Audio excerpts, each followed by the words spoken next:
नमस्कार।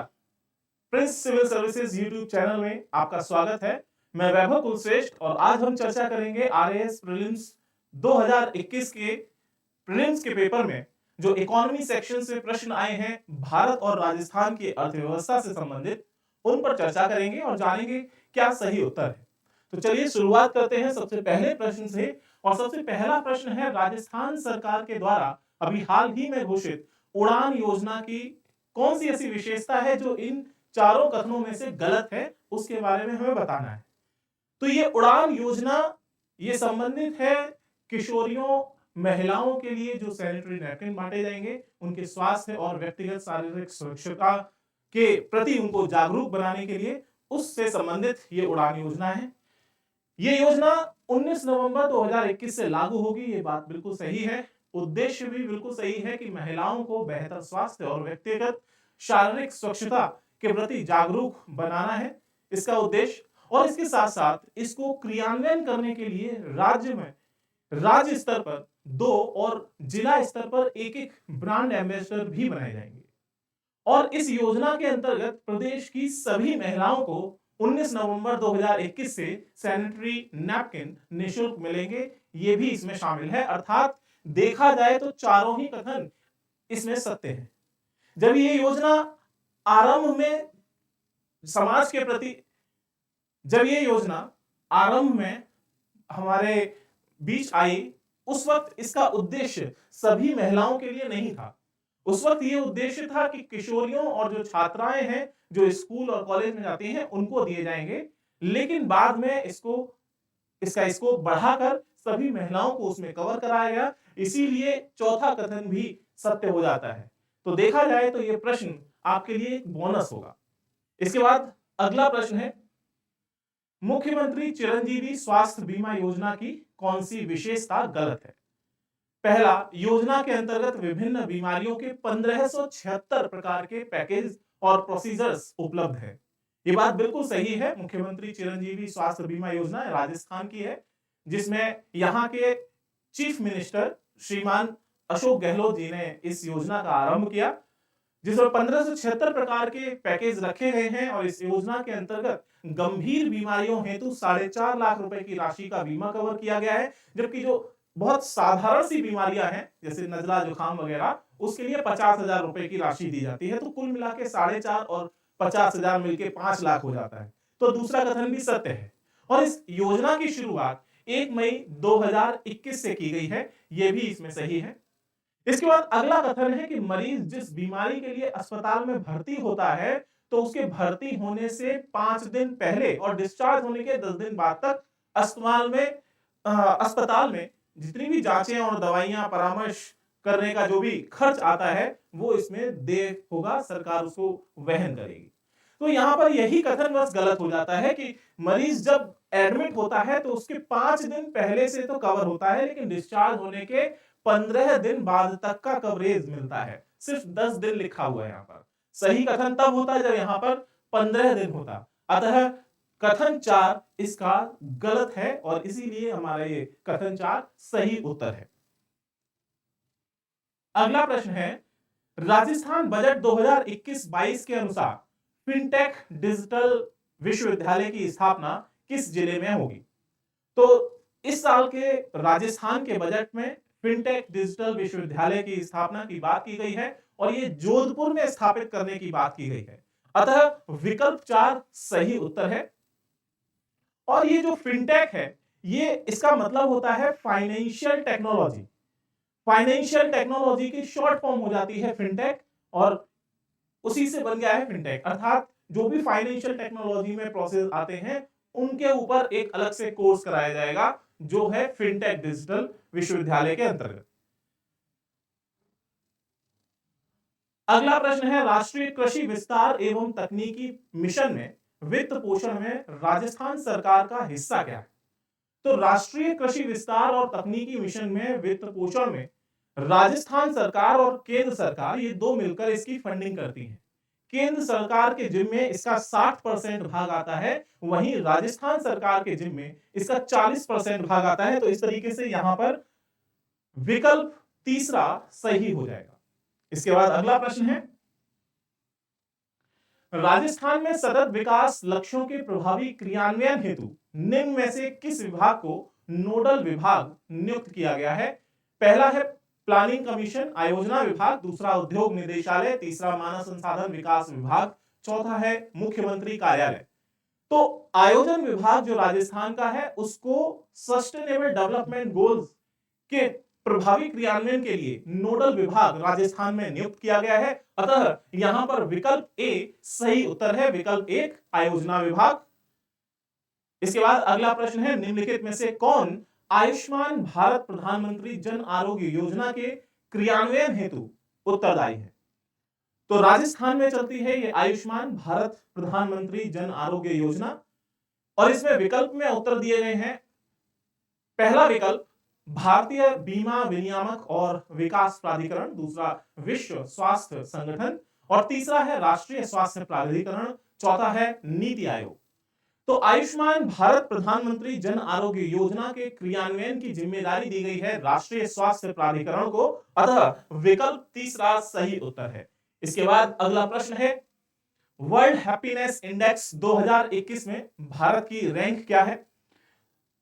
तो world happiness index इसमें भारत की जो रैंक है यह है 139वीं रैंक और इस तरीके से यहां पर विकल्प एक सही उत्तर हो जाता है। इसके बाद अगला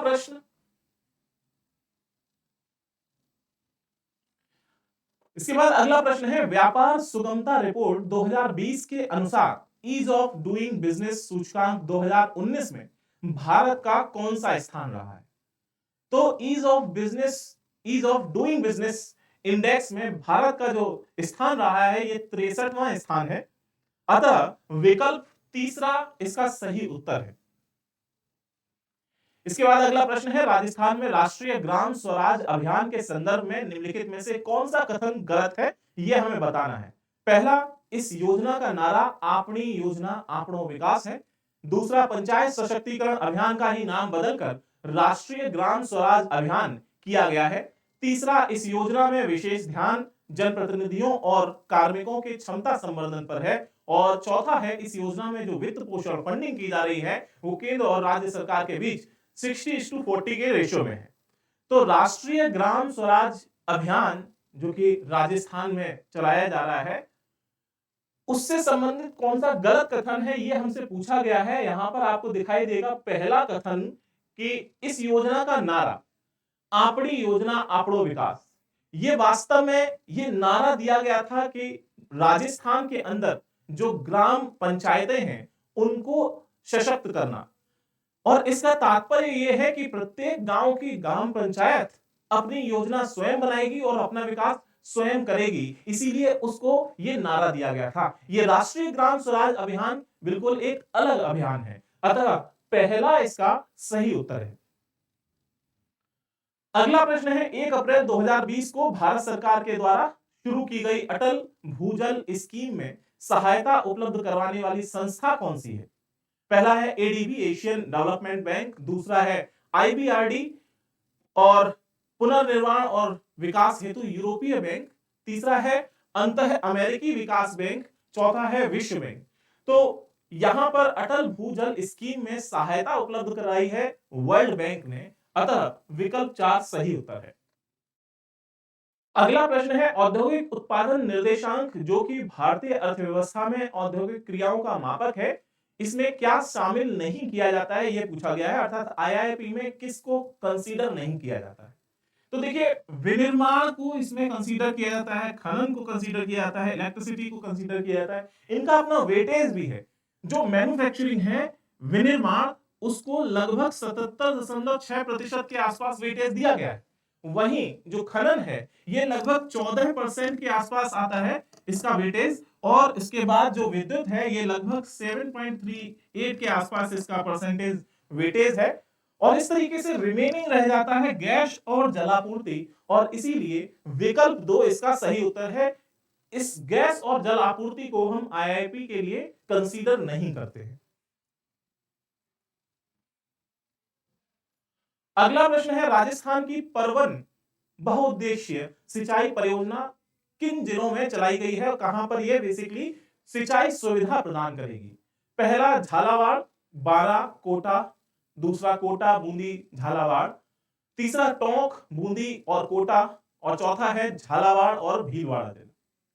ये परवन बहुउद्देशीय सिंचाई परियोजना परवन नदी के ऊपर बनाई गई है और ये परवन नदी गुजरती है आपके हाड़ौती क्षेत्र से, अर्थात कोटा झालावाड़ वाले क्षेत्र से, और वहीं पर है बारां डिस्ट्रिक्ट भी, अर्थात कोटा, झालावाड़ और बारां, इन तीनों डिस्ट्रिक्ट में परवन बहुउद्देशीय सिंचाई परियोजना से सिंचाई के लिए जल सुविधा प्रदान की जाती है। अतः पहला विकल्प इसका सही उत्तर है। अगला प्रश्न है, निम्न में से कौन से बजट में भारत में रेल बजट को केंद्रीय बजट में मर्ज करा दिया गया? 2016-17, 19-20, 17-18, 18-19। तो भारत में रेल बजट पहले अंग्रेजों के समय इसको साथ में ही प्रेजेंट किया जाता था, अर्थात जो अब हुआ है वो तब भी होता था। तो 2017-18 में अभी तो इसको दोबारा से मर्ज करा दिया गया, और ये जो घटना हुई है कि रेल बजट को केंद्रीय बजट में वापस मिला दिया गया है, ये 92 सालों के बाद हुआ है। ये लगभग 1927 में एक वर्ग कमेटी की रिकमेंडेशन से ऐसा काम किया गया कि रेल बजट को अलग और केंद्रीय बजट को अलग कर दिया गया, और स्वतंत्रता प्राप्ति के बाद लगातार ये अलग अलग चलते रहे और दोबारा इसको 17-18 के बजट में मर्ज कर दिया गया है। इसीलिए विकल्प सी इसका सही उत्तर है। अगला प्रश्न है, राष्ट्रीय आय लेखांकन में आधार वर्ष हम यूज करते हैं, उसका क्या अर्थ है? पहला, जिस वर्ष की कीमतों का उपयोग वास्तविक जीडीपी की गणना के लिए किया जाता है। दूसरा, जिस वर्ष की आय का उपयोग मौद्रिक जीडीपी की गणना के लिए किया जाता है। तीसरा, जिस वर्ष की आय का उपयोग वास्तविक जीडीपी की गणना के लिए किया जाता है। और चौथा, जिस वर्ष की कीमतों का उपयोग मौद्रिक जीडीपी की गणना के लिए किया जाता है। तो राष्ट्रीय आय लेखांकन, जब हम नेशनल इनकम को काउंट करते हैं तो उसमें बेस ईयर लेते हैं, जैसे अभी बेस ईयर ले रहे हैं 2011 है। तो यहां पर हम रियल जीडीपी की गणना करने के लिए उस वर्ष अर्थात जो बेस ईयर लिया है उसके प्राइसेस, उसकी कीमतों का एक आधार बनाते हैं, जिसके आधार पर हम तुलना करके हम वास्तविक जीडीपी की गणना करते हैं। अर्थात यहां पर पहला विकल्प ठीक है, तो इस तरीके से पहला इसका सही उत्तर है। इसके बाद अगला प्रश्न है, जनगणना 2011 के अनुसार भारत और राजस्थान में कार्य सहभागिता दर कितनी है? तो यहां पर 39.8 और 43.6 भारत की कार्य सहभागिता दर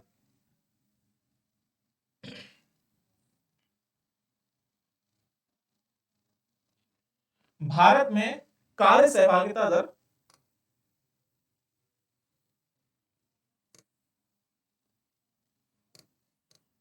यह है 39.8%, वहीं राजस्थान में है 43.6%। अतः विकल्प एक इसका सही उत्तर है।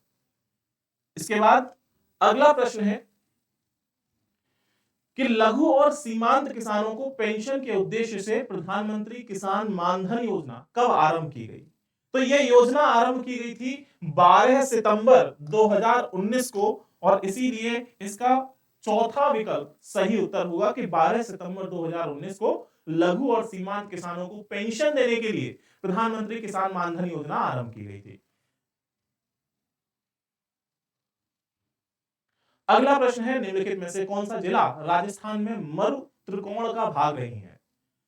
तो मरु त्रिकोण में जोधपुर, बीकानेर और जैसलमेर ये तीनों ही आते हैं, लेकिन बाड़मेर इसमें नहीं आता है। देखिए कि यहां पर है आपका जोधपुर, यहां पर है जैसलमेर और इस साइड में है बीकानेर। तो ये आपका मरु ट्रायंगल बन जाता है। बाड़मेर कहीं यहां पर आता है इधर, और ये इसका भाग नहीं है, अतः बाड़मेर इसका सही उत्तर होगा।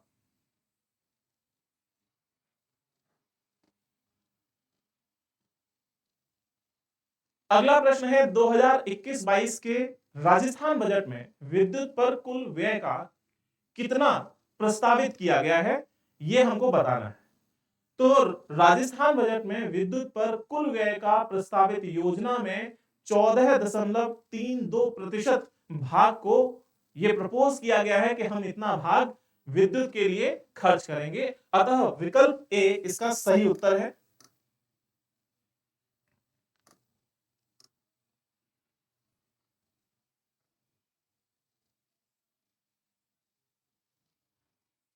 अगला प्रश्न है, आयुष्मान भारत महात्मा गांधी राजस्थान स्वास्थ्य बीमा योजना के अंतर्गत नाजुक बीमारी स्वास्थ्य बीमा के स्थिति में प्रति परिवार प्रति वर्ष कितनी राशि दी जाती है? तो अभी तक जितने भी इंश्योरेंस सरकार की तरफ से हो रहे हैं वो सभी 5 लाख तक के खर्चे को कवर करते हैं। और जब 5 लाख की बात होती है तो उसमें दो तरीके से इसको बांट दिया जाता है। 5 लाख को दो भागों में बांटा जाता है।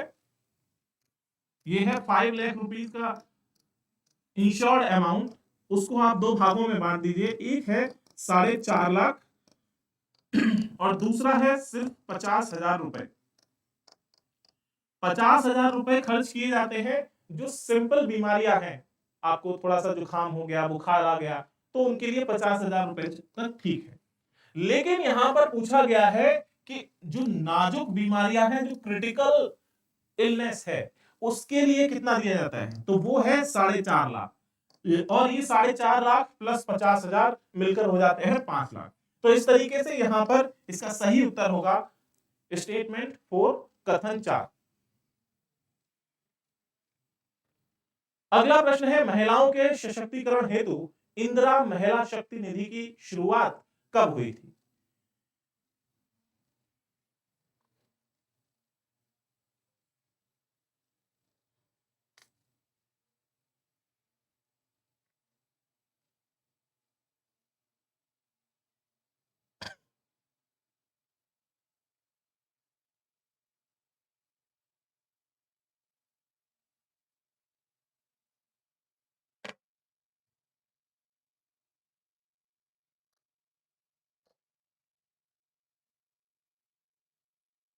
तो महिलाओं के सशक्तिकरण के लिए इंदिरा महिला शक्ति निधि, इस योजना की शुरुआत हुई थी 18 दिसंबर 2019 को। और इस तरीके से विकल्प 4 इसका सही उत्तर है। इसके बाद अगला प्रश्न है कि कड़कनाथ क्या है? बकरा, भैंसा, सांड और मुर्गा। तो कड़कनाथ एक मुर्गा है जो मूलतः हमारे झारखंड में पाया जाता है, झारखंड में। और इसका जो मांस होता है, नॉर्मली जो हमारा सिंपल चिकन है वो हल्का सा पिंक और रेड कलर का रहता है। मुर्गे, इस कड़कनाथ मुर्गे का जो कलर है वो ब्लैक है। तो ये ब्लैक कलर का इसका मांस होता है, ब्लैक मीट होता है, जिसमें बहुत सारी प्रोटीन होती है। तो इसलिए विकल्प 4 इसका सही उत्तर है। इसके बाद अगला प्रश्न है, 23 मार्च 2021 को हंगर हॉटस्पॉट रिपोर्ट किसके द्वारा जारी की गई थी? पहला, खाद्य और कृषि संगठन, दूसरा विश्व खाद्य कार्यक्रम, तीसरा यूनिसेफ, चौथा खाद्य और कृषि संगठन और विश्व खाद्य कार्यक्रम, दोनों के द्वारा साझा रूप में। तो 23 मार्च को, अर्थात जो हंगर हॉटस्पॉट रिपोर्ट है उसको जिसको पब्लिश किया है,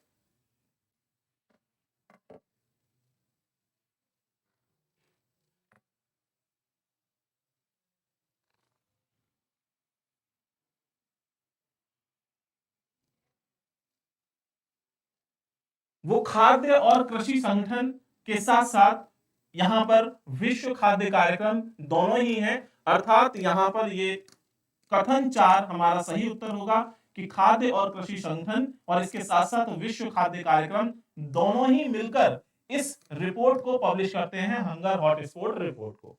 अतः विकल्प 4 सही उत्तर होगा। इसके बाद अगला प्रश्न है, आपूर्ति श्रृंखला लचीलापन पहल एससीआरआई के बारे में निम्नलिखित कथनों को पढ़िए। पहला कथन है कि अंतरराष्ट्रीय व्यापार के संबंध में आपूर्ति श्रृंखला लचीलापन एक दृष्टिकोण है जो एक देश का किसी अप्रत्याशित स्थिति में आयात की निर्बाध आपूर्ति को सुनिश्चित करने में मदद करता है। दूसरा कथन है कि ये 5 देशों की एक पहल है और भारत इनमें से एक है, और हमको इनमें से कौन सा कथन सत्य है ये बताना है।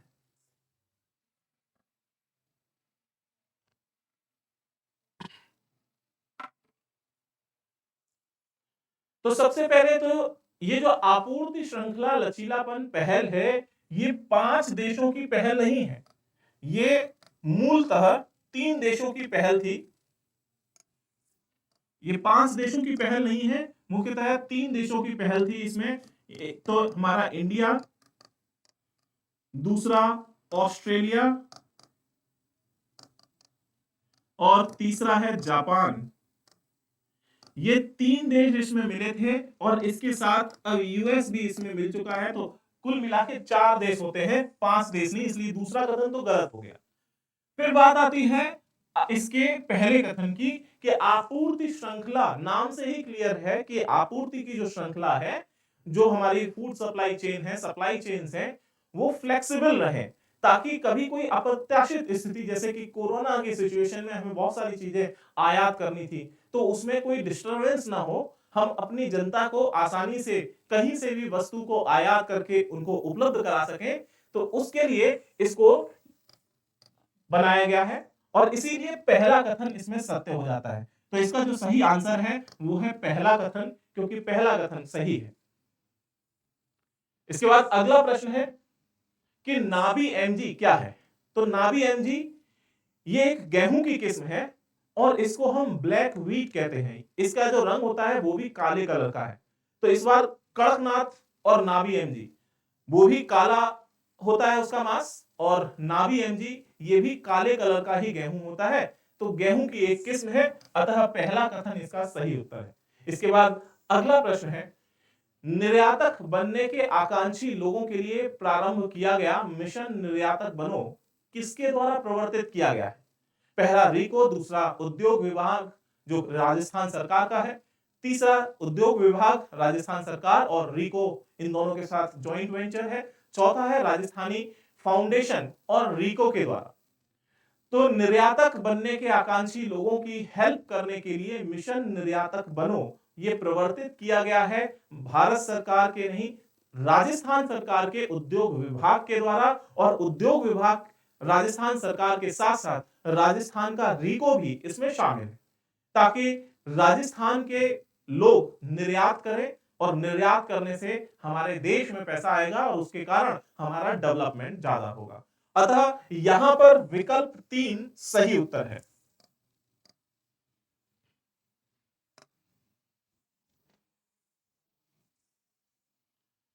तो इस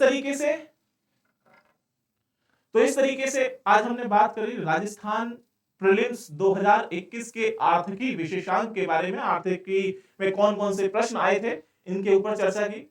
इसी प्रकार से हमारे सभी फैकल्टीज अलग अलग विषयों से संबंधित आंसर कीज आपको पब्लिश करेंगे, और उसको देखने के लिए, उसको जानने के लिए हमारा channel Prince civil services YouTube channel, आप इसको सब्सक्राइब कर सकते हैं। Please link, like and share and subscribe. So thank you and good bye.